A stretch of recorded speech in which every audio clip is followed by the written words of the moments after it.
ऋचा शर्मा और आप देख रहे हैं SR न्यूज़ गुजरात। हैं औरंगजेब को लेकर अगर इतिहास में जो बातें कही गई हैं उसको आप झुटला नहीं सकते, उसको आप मिटा नहीं सकते हैं। आप उसे कितना भी जालिम, आक्रांता, ये सब आप बताने की कोशिश करें, क्योंकि इससे आपकी राजनीतिक रोटियां आप सेक रहे हैं।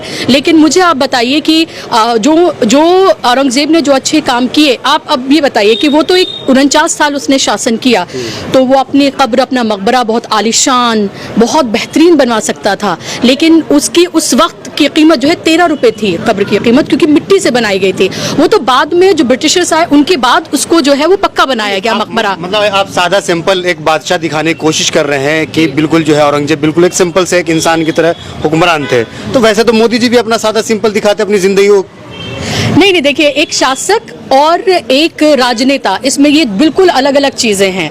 देखिए, हम एक डेमोक्रेटिक सेटअप में हैं जहां पर जवाबदेही है, यहाँ राजा और प्रजा नहीं है। मोदी जी अपने आप को राजा भले ही बताने की कोशिश करते हो कि मतलब वो, लेकिन वो राजा नहीं है और ना ही हम प्रजा हैं। एक डेमोक्रेटिक सेटअप में हैं हम, वो हर चीज के लिए आंसरेबल हैं। यहाँ पर प्रजा राजा है, यानी कि उसने चुनकर भेजा है, उनकी जिम्मेदारियां हैं, वो जवाबदेह हैं। लेकिन उस वक्त जो शासक हुआ करते थे, मैं ये नहीं कह रही कि वो सारे जालिम थे, सिर्फ जुल्म करते थे, उनके दौर में भी फले फूले हैं। अगर ऐसा ही होता तो बताइए मुगलों ने कितने साल शासन किया है हिंदुस्तान में। अगर ऐसा होता तो, और वो इतने ही जालिम होते कि वो हिंदुओं को मारते, जिस तरह के भ्रांतियां व्हाट्सएप के जरिए फैलाई जाती हैं कि हजारों को एक एक दिन में मारा करते थे, तो उस वक्त की आबादी हिंदुओं की, उस वक्त की ब्राह्मणों की आबादी कितनी थी? तो अब तक तो उनका नामो निशान नहीं होना चाहिए था फिर तो। नागपुर के लिए कौन जिम्मेदार है? नागपुर हिंसा के लिए देखिए, नागपुर जिम्मेदार सीधे तौर पर वहाँ का शासन प्रशासन है, बजरंग दल है, वहाँ VHP है, सीधे तौर पर वो लोग जिम्मेदार हैं। आप नीतीश राणे लगातार जहरीला, विवादित नहीं, जहरीला सीधे तौर पर बोलिए, जहरीला बयान वो दे रहा था।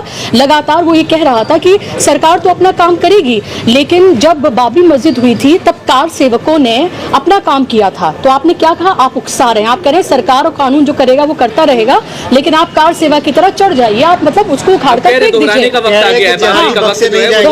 बिल्कुल, आप देखिए किस दौर में आप जी रहे हैं। अब वहाँ पर जी कह रहे हैं कि जो जितने भी जिहादी हैं वो बख्शे नहीं जाएंगे, चुन चुन के बदला लिया जाएगा। देखिए, उनके कहने से क्या होता है, उनके कहने से क्या होता है? अगर वो ऐसे कहते होते तो अब पिछले 11 साल से हैं वो, क्यों नहीं उन्होंने तमाम जिहादियों को खत्म कर दिया? फिर भाई हिंदुओं की सरकार है ना, वो कहते हैं हिंदू सम्राट की सरकार है ना, और सबसे ज्यादा डरा वो किसको रहे हैं? हिंदुओं को डरा रहे हैं ना।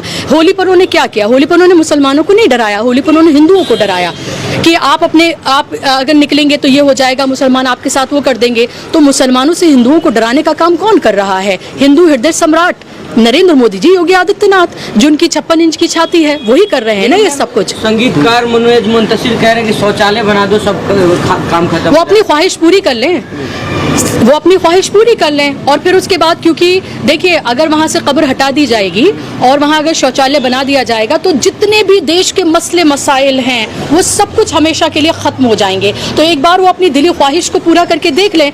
और कौन रोक रहा है? केंद्र में उनकी सरकार है, राज्य में उनकी सरकार है, तो उनको कौन रोक रहा है? डबल इंजन की सरकार है ना। और वहां पर महाराष्ट्र में तो वो भारतीय जनता पार्टी, अकेली पार्टी जो है, वो इतने बड़े बहुमत से आई है कि उनको दूसरी पार्टियों की इतनी जरूरत भी नहीं है। देवेंद्र फडणवीस लगातार इस तरह के बयान दे रहे हैं कि कब्र को हटाया जाए, ये उनकी भी ख्वाहिश है, लेकिन वो कह रहे हैं क्योंकि हाँ, ASI का संरक्षण उसको प्राप्त है, तो कानूनी वो इस पर राय लेंगे, तो वो अपनी ख्वाहिश को पूरा करें एक बार, वंस एंड फॉर ऑल करके दिखा दें इसको। और फिर आप देखें कि उसके बाद जितने भी हिंदू हैं वो तमाम 80% जो आबादी है वो पूरी तरीके से सेफ हो जाएगी, सिलेंडर सस्ता हो जाएगा, महंगाई खत्म हो जाएगी, बेरोजगारी दूर हो जाएगी, तमाम तरफ से खुशहाली होगी, हरियाली होगी, और सिर्फ मोदी जी की वाहवाही करेंगे। मुगलों की बात आती है तो फिर ताजमहल, लाल किला की भी बात आने लगती है। जी बिल्कुल, तो फिर उसको भी करिए, वहां पर भी तो एक मकबरा है ना।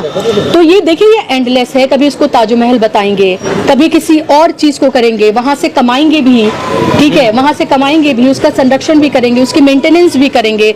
लेकिन जो व्हाट्सएप के जरिए जो तमाम चीजें लोगों तक पहुंचाई जाती हैं, वो नफरत कहां से परोसेंगे? तो यही तमाम खबरें तो है ना, यही तमाम खबरें आपके व्हाट्सएप के जरिए हर रोज आपके घरों तक पहुंचाई जाती हैं, और घरों तक पहुंचाकर आपके दिमाग को कुंद कर दिया गया है। आपको पढ़ाई से दूर किया जा रहा है, आपको किताबों से दूर किया जा रहा है, आपको रीजनिंग से दूर किया जा रहा है, ताकि आप सवाल ना पूछें। सवाल पूछेंगे तो मोदी जी मुश्किल में आएंगे, मोदी जी मुश्किल में आएंगे, तो जाहिर सी बात है कि फिर क्या होगा? जो जितने 400 पार की बात बात करते थे 240 पर सिमट गए और तब सिमटे जब इलेक्शन कमीशन उनकी पार्टी बनकर काम कर रहा है, संवैधानिक संस्थाएं उनके साथ हैं, लेवल प्लेइंग फील्ड कोई विपक्ष के पास नहीं है, कुछ नहीं है, तब ये सब कुछ हो रहा है। तो आप ये समझिए कि अयोध्या हार गए, इसकी टीस है उनके दिल में बहुत कि वो अयोध्या हार गए। वो अयोध्या जिसको उन्होंने लेबोरेटरी बनाया पूरे देश में नफरत फैलाने के लिए, वो अयोध्या वो हार जाते हैं। नागपुर में जो हिंसा हुआ उसके पीछे किसका हाथ हो सकता है? देखिए हाथ किसका है, ये तो ट्रिगर किया जा रहा है ना। ये तो अगर ट्रिगर बार बार किया जाएगा, मुसलमानों को उकसाया जाएगा, अगर आयतें लिखे हुए उस पूरे कपड़े को, चादर को अगर उसको पैरों से कुचला जाएगा, उसको आग के हवाले किया जाएगा। रमजान का महीना है, थोड़े इमोशनली चार्ज मुसलमान रहते हैं इस वक्त में, अगर इस तरह की तमाम चीजें की जाएंगी, मैं ये नहीं कह रही कि किसी भी तरह से आप पत्थरबाजी करें, कुछ भी करें, जिसके अभी कोई सबूत नहीं है, तो इसलिए इस पर कोई बात नहीं करूंगी।